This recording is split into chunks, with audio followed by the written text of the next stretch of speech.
Hey guys, it's Alexandra from EyeLoveKnots.com. Today I'm showing you how to make the Lightweight Lucille Cardigan. I have remade this design in a different yarn from my original, so this is following the new instructions. You're going to find the written instructions linked in the description below, but there are two different instructions you can follow.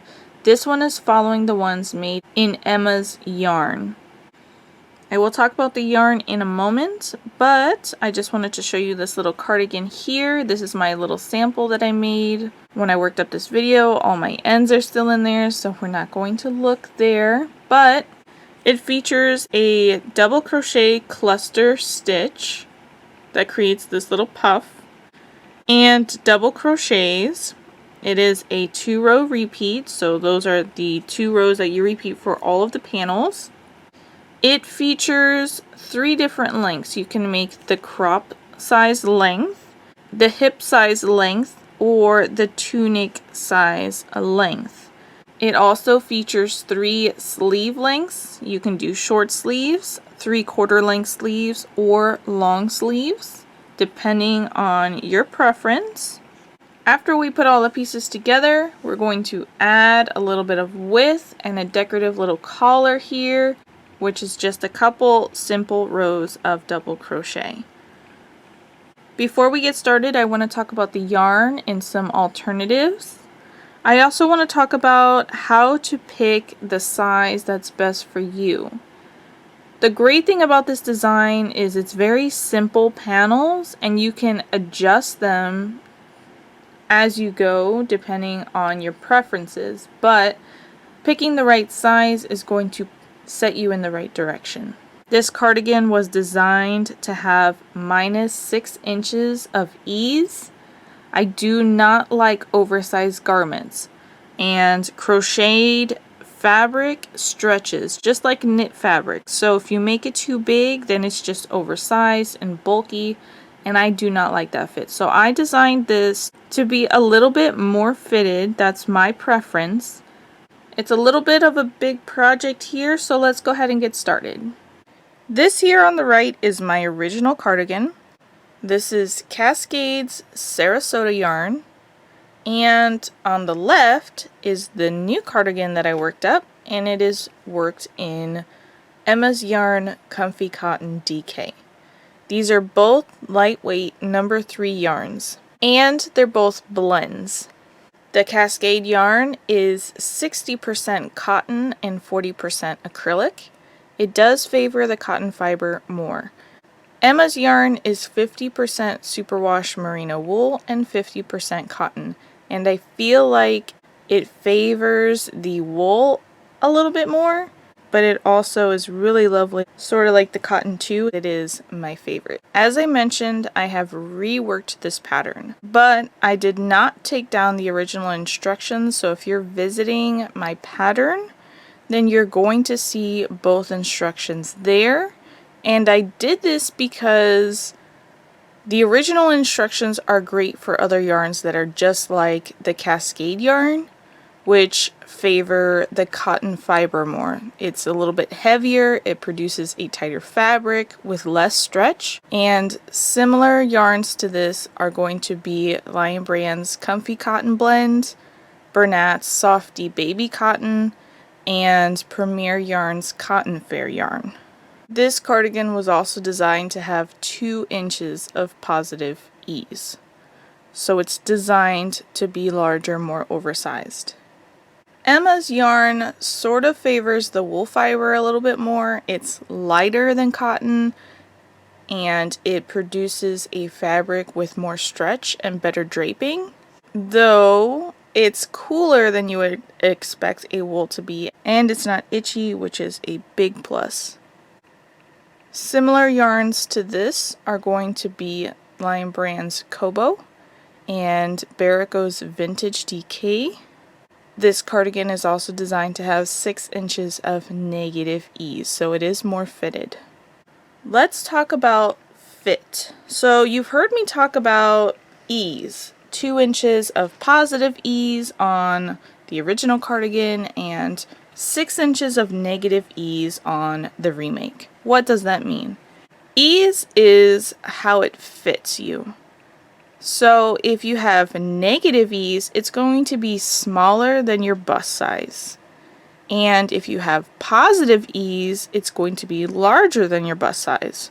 2 inches of positive ease on the original one means that it's going to be 2 inches larger than the given bust measurements for each size.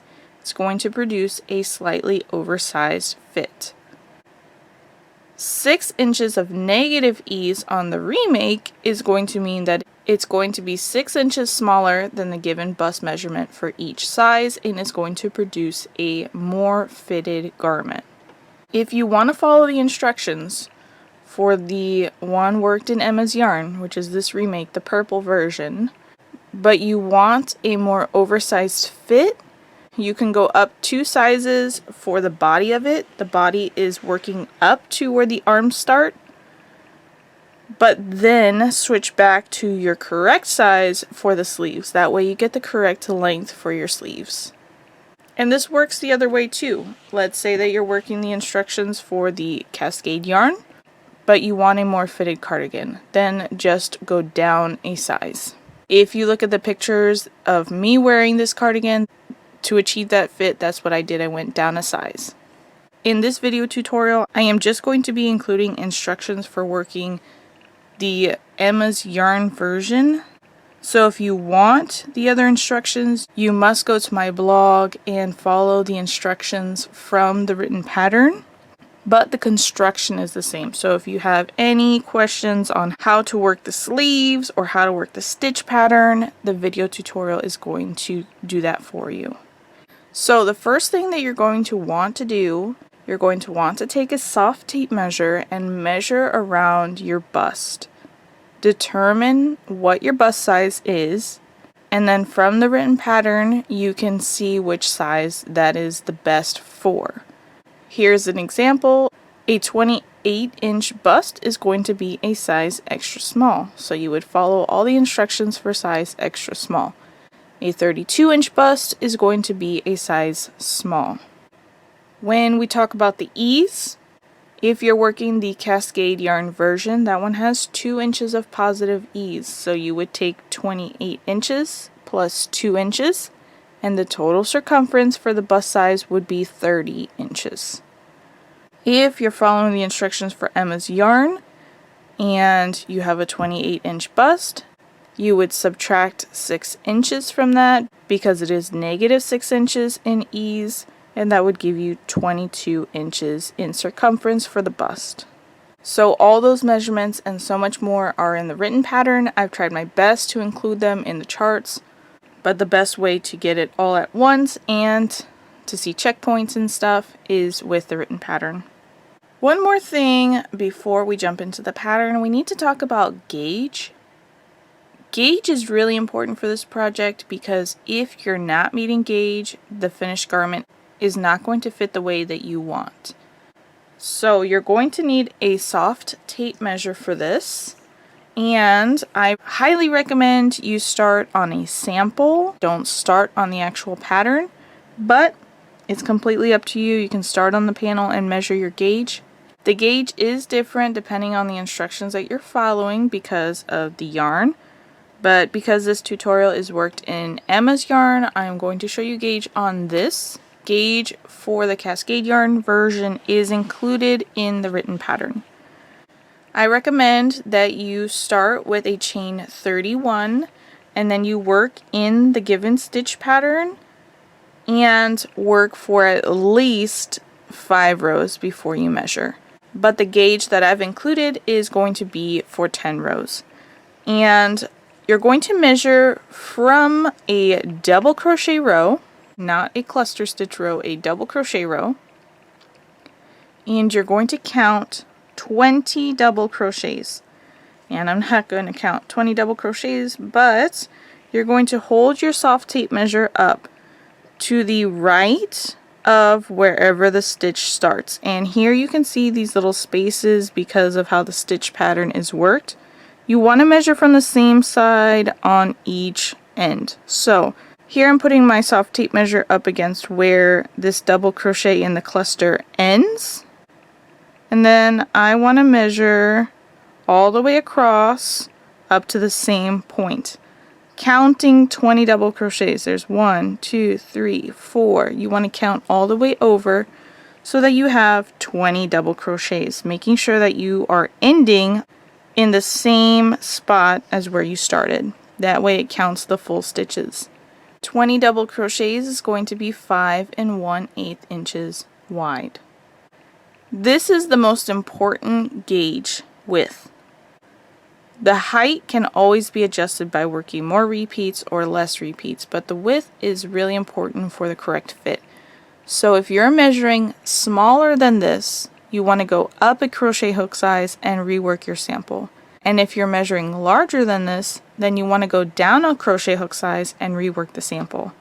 It's really important to meet the width.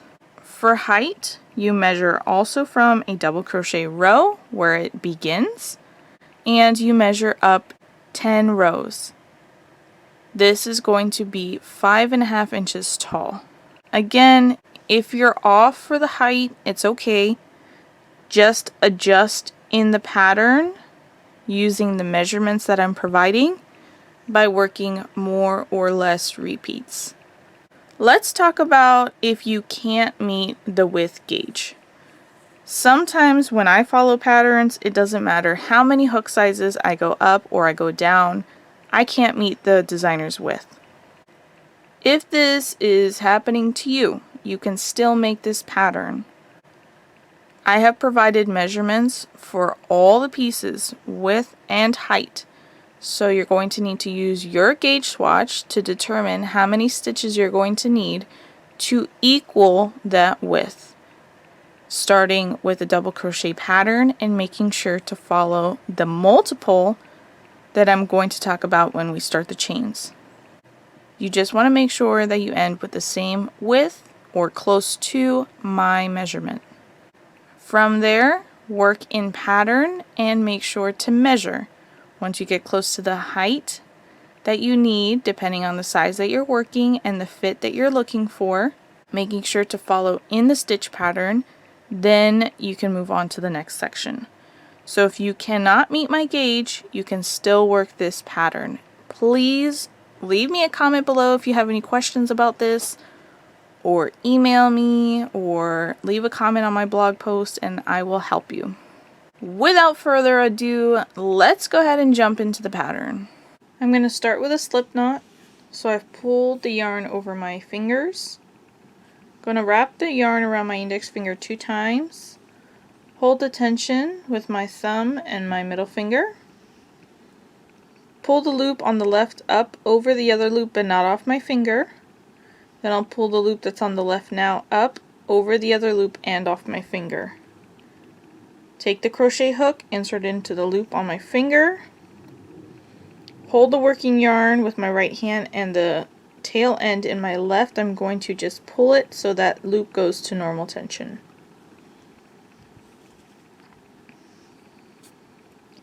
Our foundation chain is going to be a multiple of 3 plus 4. That means that the total stitch count needs to be a number that's divisible by 3, and then you add 4 to account for the turning chain. This stitch multiple is important if you want to change the width of any of your pieces. I'm going to put up a chart showing how many chains you should have depending on the size that you're working. To adjust from the chains that I'm providing, you can either add or subtract in multiples of 3. But overall, whatever number you end up chaining, you need to be able to take 4 away and then divide that by 3 evenly.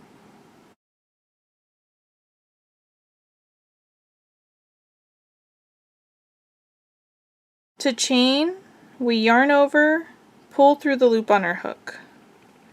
Yarn over, pull through the loop on our hook. Yarn over, pull through the loop on our hook. Continue working. I'm just making a small sample here, so I'm going to go ahead and do a chain of 22.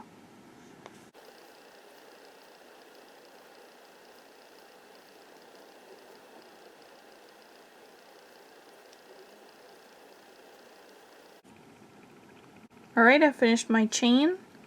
Now we're going to work a row of double crochet into each stitch all the way across, starting with a double crochet in the 4th chain from the hook. We don't count the loop that's on our hook. 1, 2, 3 chains. In that 4th chain I'm going to double crochet. To double crochet, we yarn over, insert our hook into the center of that chain, yarn over, pull through. There are 3 loops on my hook. Yarn over, pull through 2 loops, yarn over, pull through 2 loops. Double crochet into the next chain, yarn over, insert your hook into the center of that chain, yarn over, pull through. There are 3 loops on your hook. Yarn over, pull through 2 loops, yarn over, pull through 2 loops. Continue double crocheting all the way across your chain.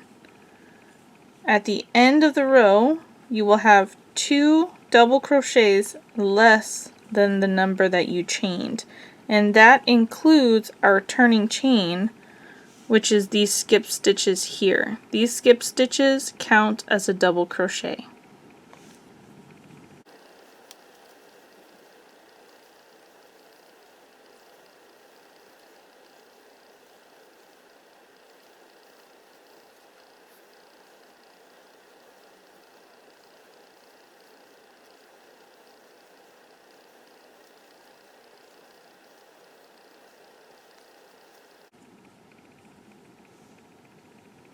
There's the end of row 1. You should have just a row of double crochets.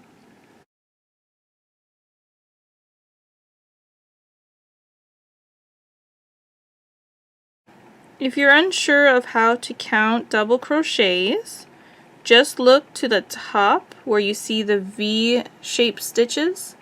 Each one of those is a stitch. 1, 2, 3, and so on. Row 2 is going to be our cluster stitch row. This will be the first row of our repeat. To begin row 2, you start with a chain 2 and turn. We're going to double crochet into the 2nd stitch. This first chain 2 counts as our first double crochet.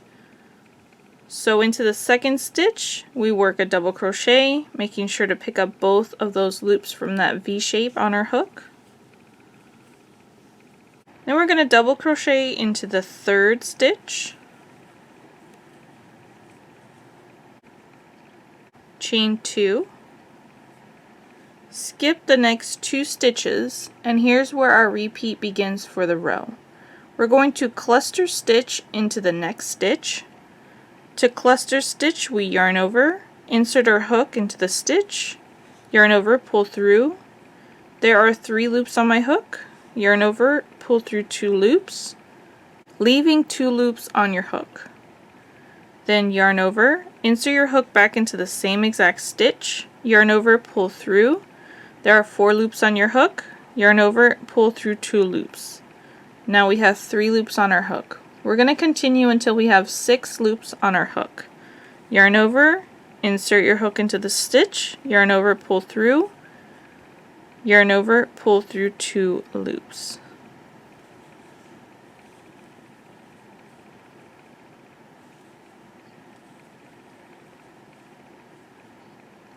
And now that I have 6 loops on my hook, I'm going to yarn over and pull through all 6 loops. Then I'll chain 2, skip the next 2 stitches. The repeat again, cluster stitch into the next stitch.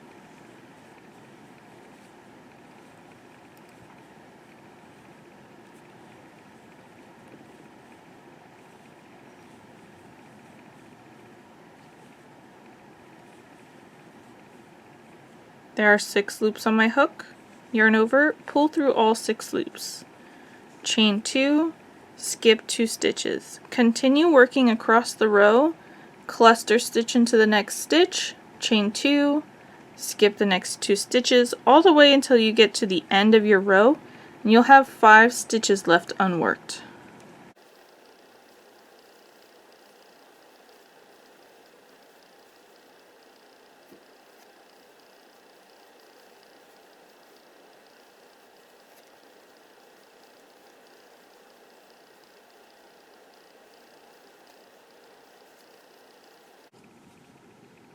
Alright, I've just worked my last cluster. I chained 2 and I have 5 stitches left unworked. 2 of those stitches are the ones that you're skipping, and in each of the last 3 stitches you're going to double crochet.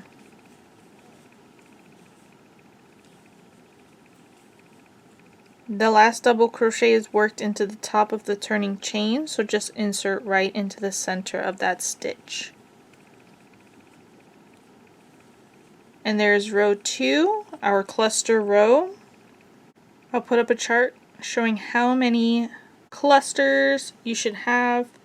The double crochets don't vary. There's 3 in the beginning and 3 at the end, so that makes 6.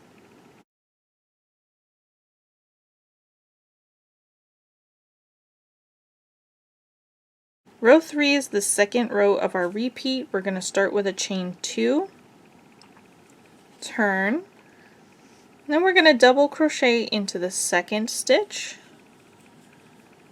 double crochet into the third stitch, and we're going to continue double crocheting into each stitch and each space all the way across. Here's my first chain space. I'm going to work a double crochet there, yarn over, insert your hook right into the center of the space, picking up the chains on your hook, and then complete your double crochet. That's our first stitch of the chain space. We have 2 chains there in the center, so we need to work 2 stitches. For the second stitch, I'm going to work it into that stitch that you can see there. There's a hole.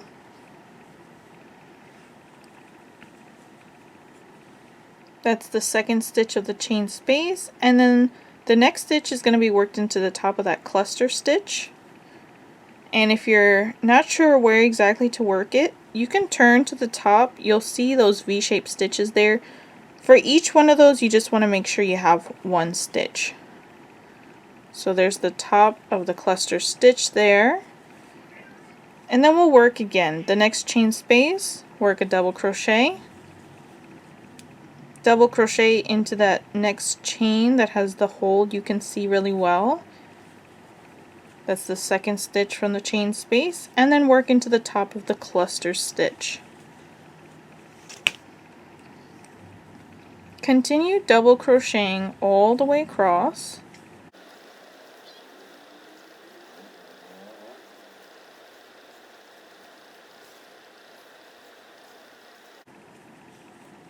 Here at the last chain space, I'll work my first double crochet as normal.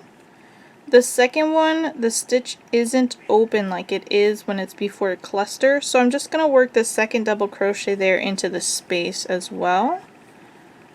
And then I'll double crochet into each one of those double crochets there on the end, with the very last one worked into the top of the turning chain.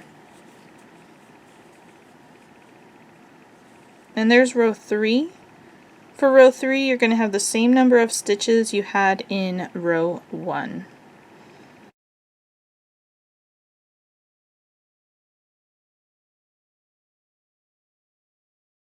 We're going to continue repeating row 2 and row 3, and when we end, we're going to end on a row 2, which is the cluster stitch. I'll recap them really quickly for you. Row 2 will be chain 2, turn, double crochet into the second stitch, double crochet into the third stitch, so you have 3 double crochets on the end. Then we'll chain 2, skip the next 2 stitches, cluster stitch into the next one,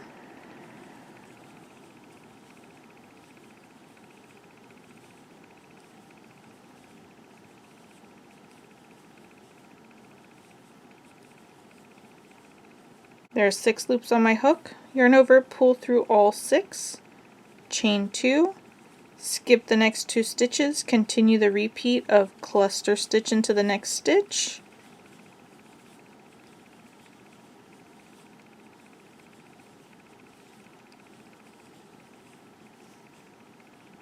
chain 2, skip the next 2 stitches all the way across the row until you have just 5 stitches left unworked on the end.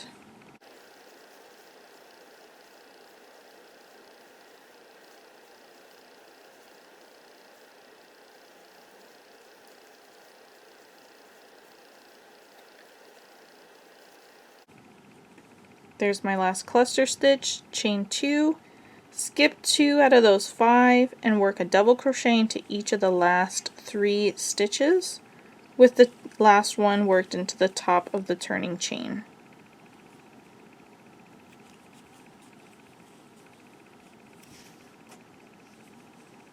And then row 3, chain 2, turn, double crochet into the second stitch, double crochet into the third stitch, double crochet into the chain space, double crochet into the next chain, double crochet into the top of the cluster stitch, and continue double crocheting into each space and stitch all the way across.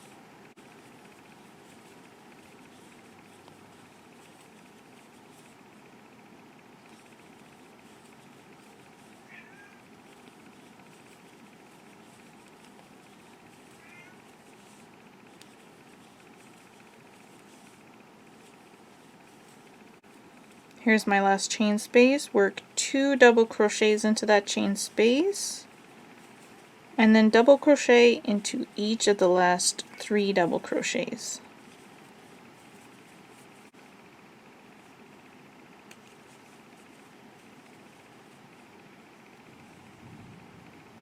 We'll continue repeating row 2 and row 3, ending on a row 2.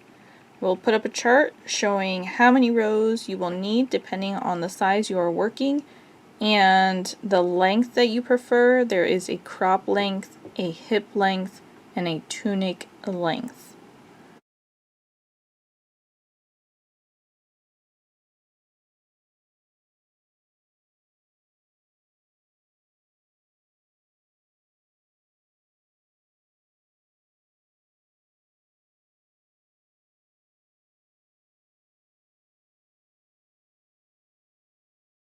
Alright, let's pretend that this rectangle is as big as I need it to get. I'm just going to pull up a loop so I don't lose it there.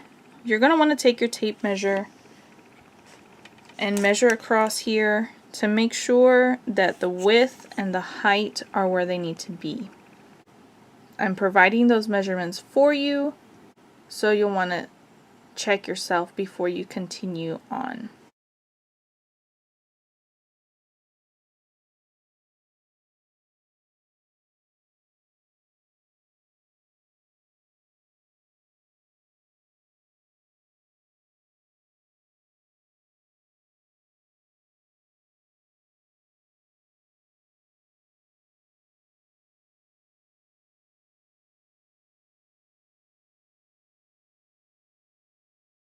This is also a great time to check it against yourself. You can hold this panel up. It's best if you do it around your back since it's the back panel, but you can do it around the front too.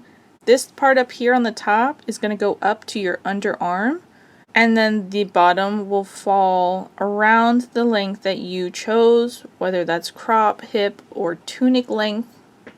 Hold it up to yourself and see if it falls where you'd like it to fall. If you'd like it to be longer or shorter than what it's currently measuring, then either add or subtract repeats. Just make sure that when you end on a cluster row.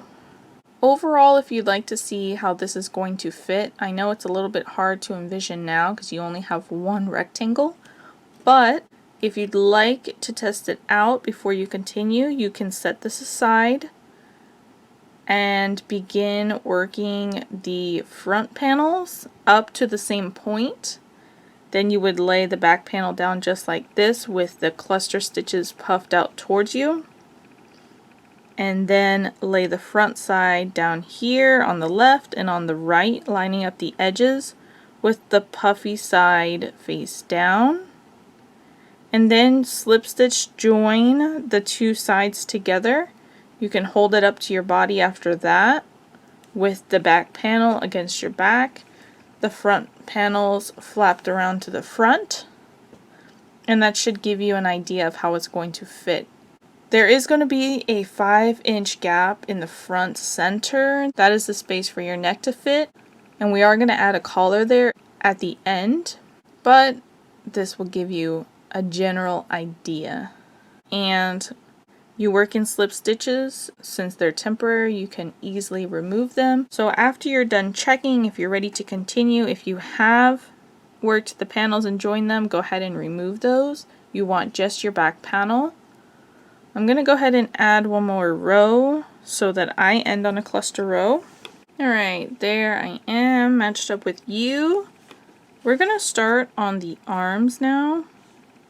This is where I get the most questions on the pattern.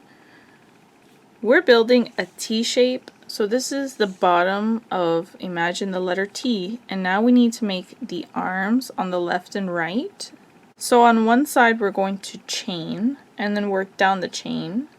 We'll work across the body, and on the other side we'll work a foundation double crochet. This will give us the start of both arms. I'm going to just work a small sample here, but I'm going to put up a chart showing how many chains you should have depending on the size that you're working and on the sleeve length you prefer.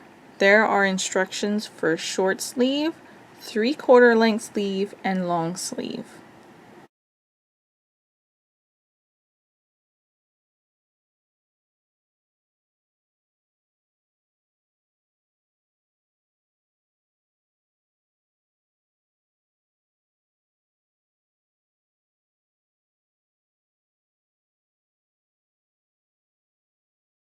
I'm going to do another chain 22.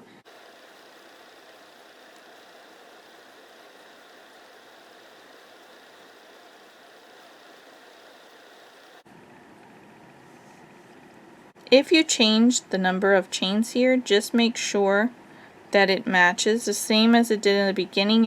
It needs to be divisible by 3 plus 4. So you can take the chains that I provided and you can add or subtract 3 in there and it will work the same.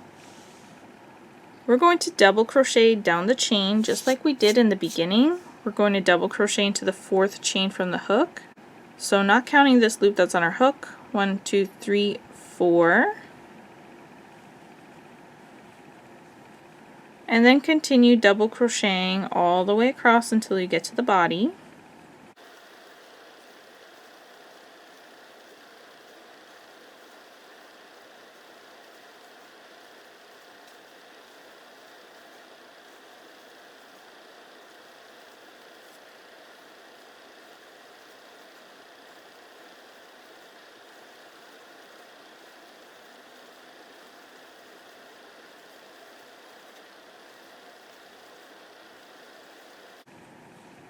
There's my last double crochet on the chains.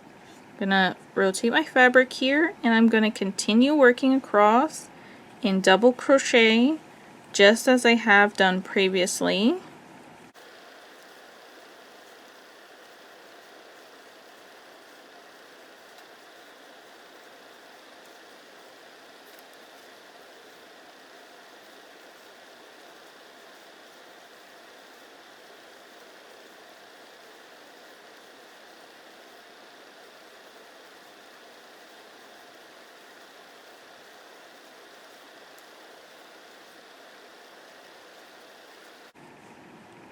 There's my last double crochet that I worked across the body as normal.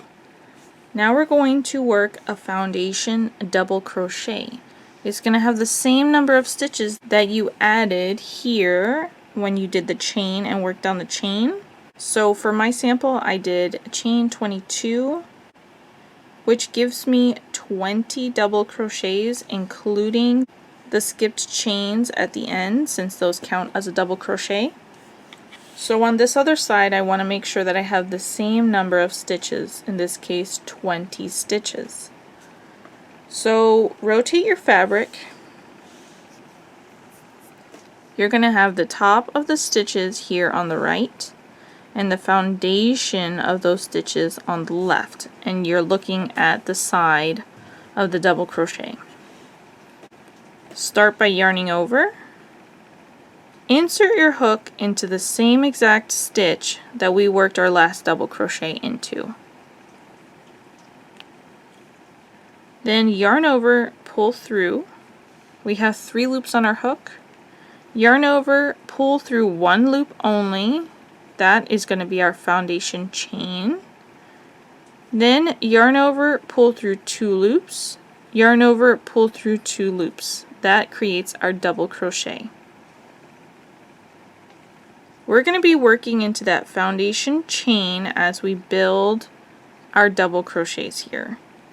So yarn over again, insert your hook right into that foundation chain, picking up both loops from the bottom there.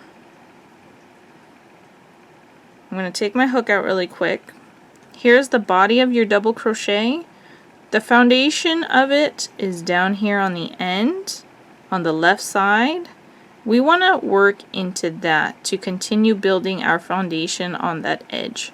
So yarn over, insert your hook into that stitch, yarn over, pull through. There are 3 loops on your hook. Yarn over, pull through 1 loop only. That creates your foundation chain. Yarn over, pull through 2 loops. Yarn over, pull through 2 loops. That completes your double crochet. Yarn over, find the foundation chain there, right there on the left side. Insert your hook right into that stitch, picking up both loops from that chain. Yarn over, pull through. There are 3 loops on your hook. Yarn over, pull through 1 loop only. Yarn over, pull through 2 loops, yarn over, pull through 2 loops. And we're going to continue working our foundation double crochet until we have enough stitches to match our other side. And you count them the same exact way using the V-shaped stitches on the top. So here I can see there's 1, 2, 3, 4 stitches that I've worked. I need to work more so that I can match the other side. I'll put up a chart that shows how many stitches you should have.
I was trying to work way too many stitches here. I have just finished my row.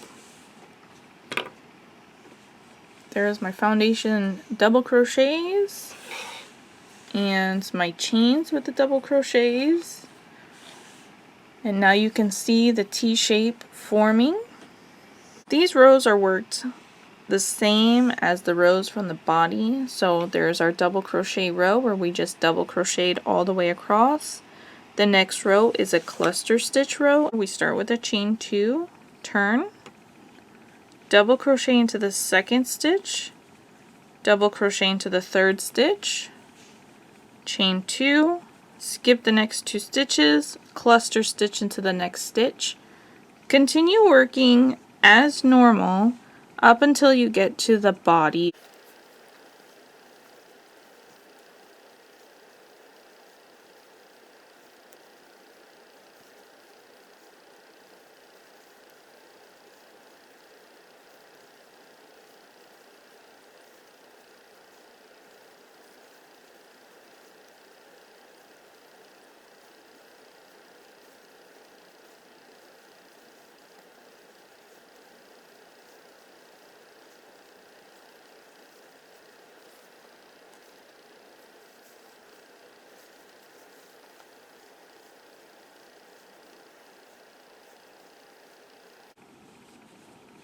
There's my last cluster stitch before the body, chain 2, skip the next 2 stitches, double crochet into the next stitch,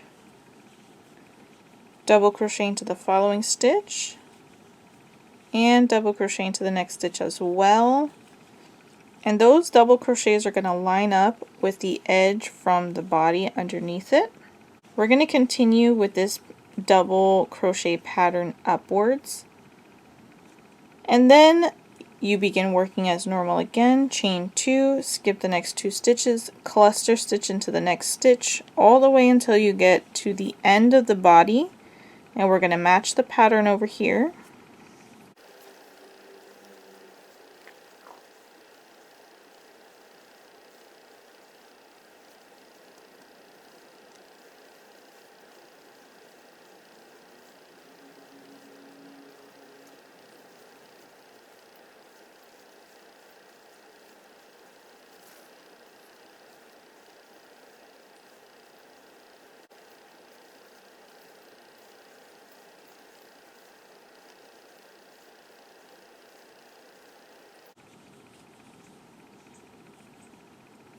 There's my last cluster stitch before the end of the body. Chain 2, skip 2, double crochet into each of the next 3 stitches to match that pattern from underneath.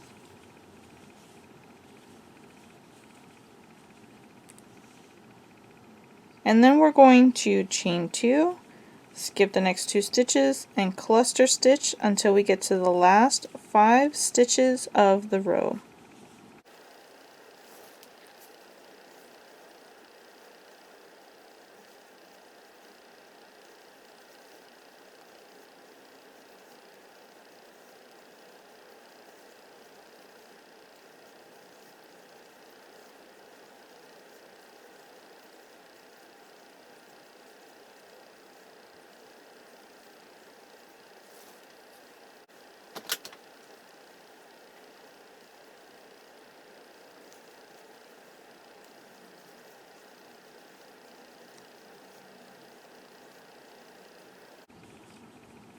There's my last cluster stitch and the last 5 stitches. Chain 2, skip 2, double crochet into the very last 3 stitches.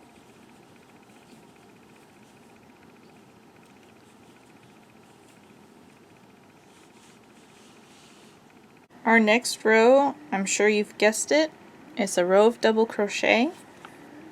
As we work all our rows in this top arm piece, we're going to match these double crochets here in the center as decorative stitches here that match the double crochets on the edge. So just keep that in mind when you're working your next row of clusters, that you work up to the body, then you double crochet in those stitches, work across to the end of the body, double crochet in those stitches, and then work across the arm and double crochet at the end. The next row we would chain 2, turn, and begin double crocheting all the way across, working in the chain spaces just as normal. When we get to the space right here that meets the body, work your 2 double crochets in there, then work across the body. Here in the last chain space of the body, work 2 double crochets in that space, and then work all the way across to the other side of the arm. Last chain space, work 2 double crochets in there. And that second double crochet is just the one that we're not working into the stitch because it doesn't stick out as easily as it does when it's right before a cluster stitch. Here's your chart showing how many rows you should work.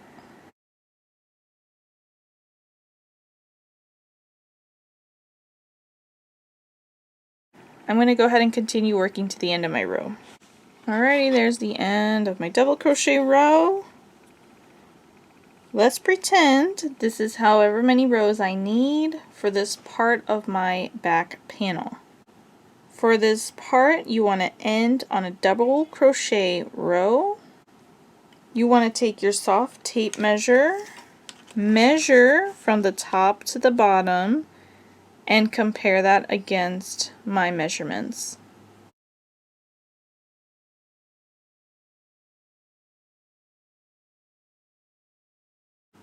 This is the armhole depth, and this is where your arm is going to go through. So you want this to be tall enough to comfortably fit your arm through there. This is another checkpoint that I recommend you hold this up to yourself. Again, around the back is preferred since this is the back panel, but the front works too. The top edge is going to be up at your shoulder, and then this bottom edge will be at your underarm. Imagine where the front panel is going to meet those, so you want them to be like halfway. Check to see if this length is good for your armhole.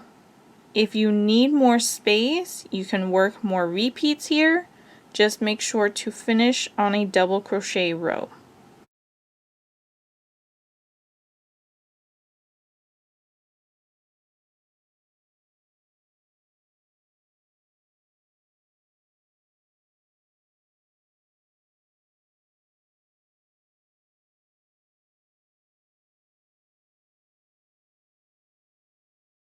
Once your back panel is good, go ahead and fasten off your yarn here. I'm not going to fasten this off because I'm going to reuse this yarn, but pretend I'm cutting it here.